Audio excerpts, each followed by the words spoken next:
Hey everyone, welcome back to another AOS video. Hope you're all been well. Been doing a lot of stuff here, especially over the first month. At AOS, we're already up 20th so far. You'll probably see this on the 25th or 6th or something like that. Looking at startup capital, how to raise funds, also exiting businesses and, getting in the startup space. So that was a really cool experience. So I want to look at this in this episode about vetting your applicants and working out which staff from your applications you're actually going to take further. Last video, we looked at how can we go about getting people to apply for our staff applications and what are some of the places we can post them. So, looking at job boards, Discord servers, your own server, as well as using the announcements and things like that.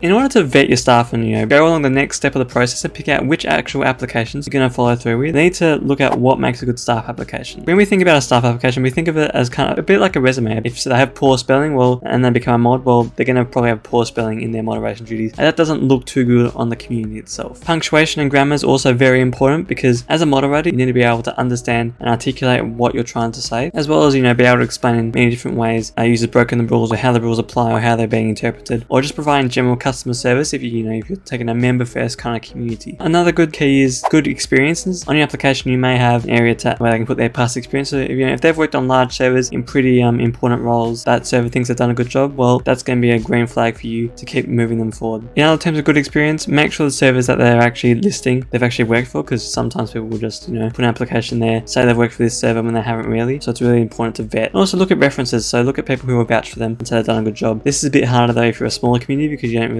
those people won't be applying for you as much. But if you're a large community, it's definitely a thing to look out for. So that's what makes kind of a good staff application. Make sure they also have appropriate answers to questions. So if you're asking a question like, what will you do in this situation? Make sure they have a decent response that you'd agree with going forward. Now we're looking at applicant suitability. For applicant suitability, we really want to look at past experience, mission, and their activities. So past experiences I spoke about a little bit before. We want to be looking at what communities have they worked on in the past. What sort of communities are these? So are they similar to the community that we run? Do they have a similar member count? What were their responsibilities in that role? What do they actually do? How do they go about getting that role? How long do they work in that community for? Because that will really show their dedication and the amount of time they could commit to it, which has an important impact on your community, as well as how do they behave in that community? Does the community have good standing? All those kind of things. So that's really past experience. Talk to the community owners of that community. Ask did they do a good job? What they really liked about them? What were some of their strengths? What were some of their weaknesses? And how they really played the role. The second part is, are they a good for your communities? Some moderators, they're going to be really harsh. They're going to be really down to earth. There's a wide scale of moderators. So really, when it comes to picking a moderator, you need to make sure they're a good fit for your community, because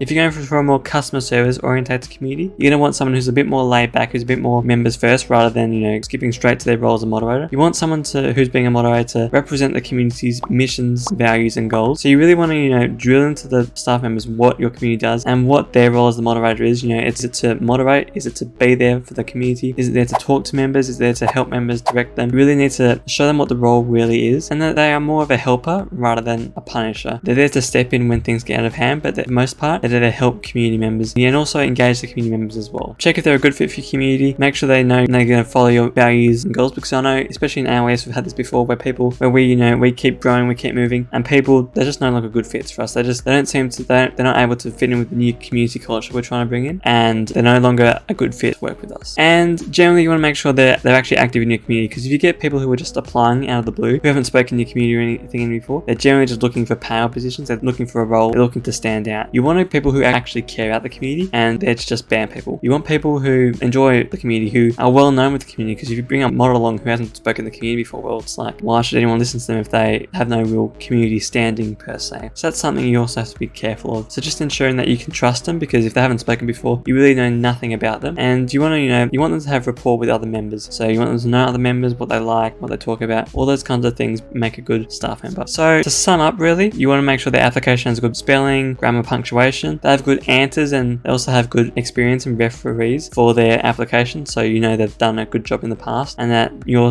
community is a good stepping stone for them if you're that size. You also want to make sure that they're suitable for the position. So what's their past experience like? Do they know what your vision, mission, and goals are? Next up, we're going to be looking at how we can onboard staff. So in a lot of businesses, there's a specific onboarding process for new staff. We're going to look at how we can build one for our community, and we're going to look at what steps are involved in doing that. I hope this video helped you. I hope you're enjoying our staffing guide as well. Always feel free to leave below a comment letting us know what you thought, any feedback you have for us, and we'll see you in the next one.